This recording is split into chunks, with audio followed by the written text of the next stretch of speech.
Saya Abdillah Iqmal Khairul Faskulatif dengan NIM 2313145.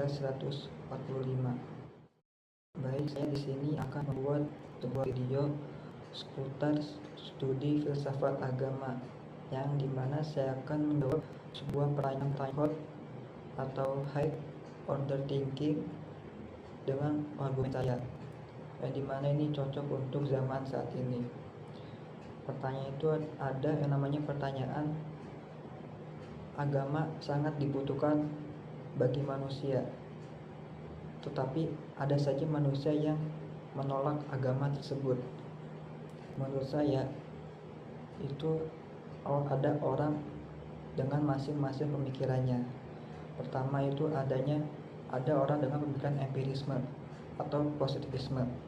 Yang kedua ada dengan pemikiran materialisme, dan tiga itu adanya deisme. Satu itu namanya empirisme atau positivisme, jadi di mana orang itu tidak percaya dengan sebuah hal-hal yang tidak terlihat, hal gaib gitu. Misalnya tentang samiyat, akhirat, ada surga dan neraka, adanya malaikat dan siksa kubur. Tapi di dalam empirisme ini sangat dipaksakan adanya sebuah bukti. Jadi jika ada sebuah bukti tentang adanya agama, maka si positivisme ini atau empirisme ini pro atau setuju dengan sebuah fakta ini, atau bisa disebut dengan validitas.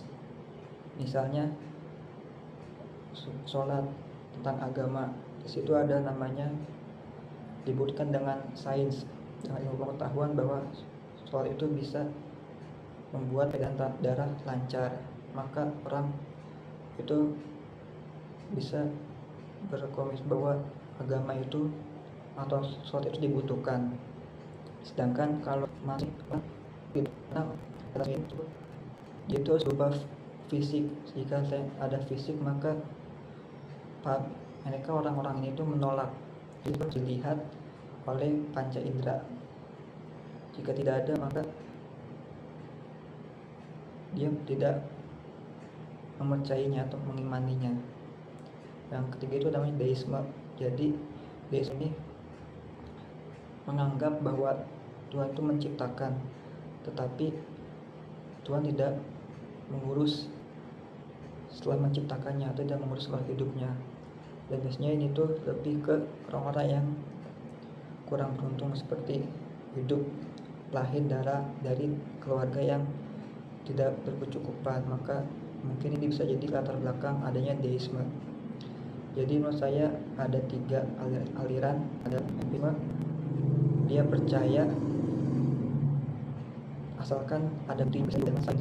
Yang kedua adanya aliran materialisme, itu aliran dengan fisik, dengan indrawi.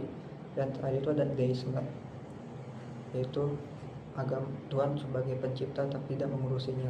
Jadi ada tiga aliran yang dimana kita menjelaskan yang tadi.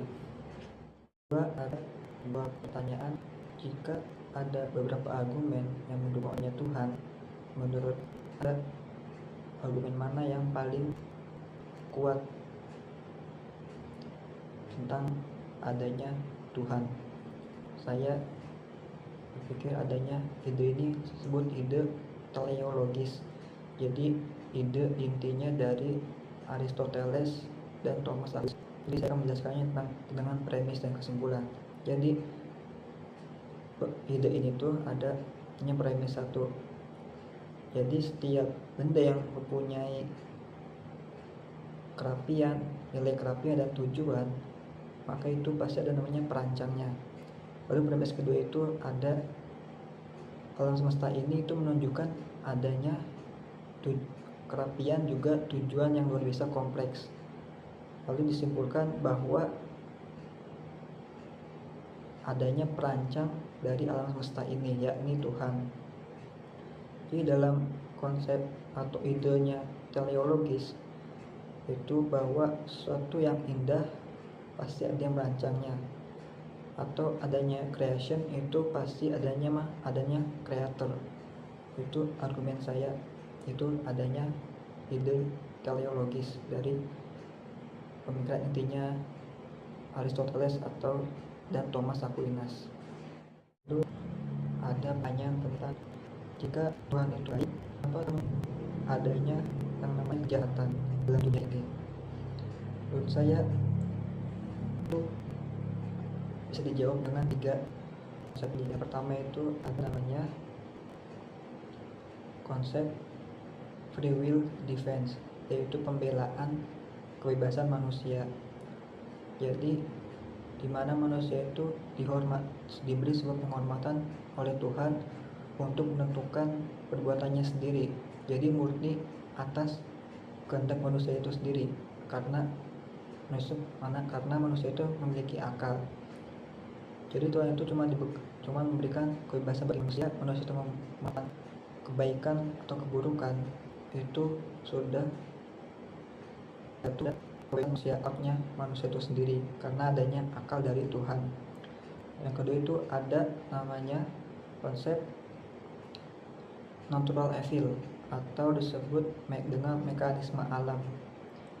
Jadi ini alam yang sebagai pelakunya, contohnya gini, adanya gravitasi itu membantu orang agar tidak melayang-layang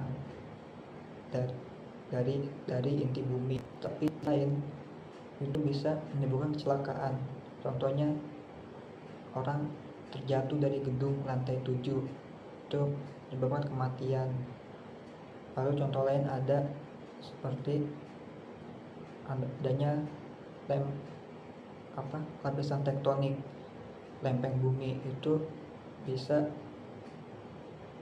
memunculkan daratan atau pulau seperti semacamnya. Tapi di sisi lain itu bisa menimbulkan bencana yang disebut gempa bumi. Jadi ada namanya pelaku dari alam itu sendiri. Lalu setelah itu adanya konsep hikmah. Jadi hikmah ini dari 2 konsep itu diambil kesimpulan. Jadi adanya kejahatan di dunia ini itu untuk apa? Jadi adanya kejahatan itu memicu manusia itu untuk menjadi lebih baik lagi. Seperti halnya manusia itu berolahraga itu capek dan menyakitkan, tapi di sisi lain itu membuat tubuh manusia menjadi sehat. Kurang lebih seperti itu. Lalu apa sih kesan saya terhadap agama ini? Kesannya itu adalah bisa membuat orang zaman saat ini, zaman globalisasi modern itu bisa berpikir secara logis atau kritis, yang dimana tidak hanya membawa tradisionalisme, tidak hanya menggunakan agama sebagai tameng, tapi juga bisa dipadukan dengan logika, dengan dalil-dalil akal secara rasional, yang dimana bisa membuat atau bisa membuat perlawanan pada orang-orang yang anti agama. Jadi lebih kritis dan bisa menyempurnakan atau memadukan antara rasio dengan wahyu atau ajaran agama. Seperti itu kesannya.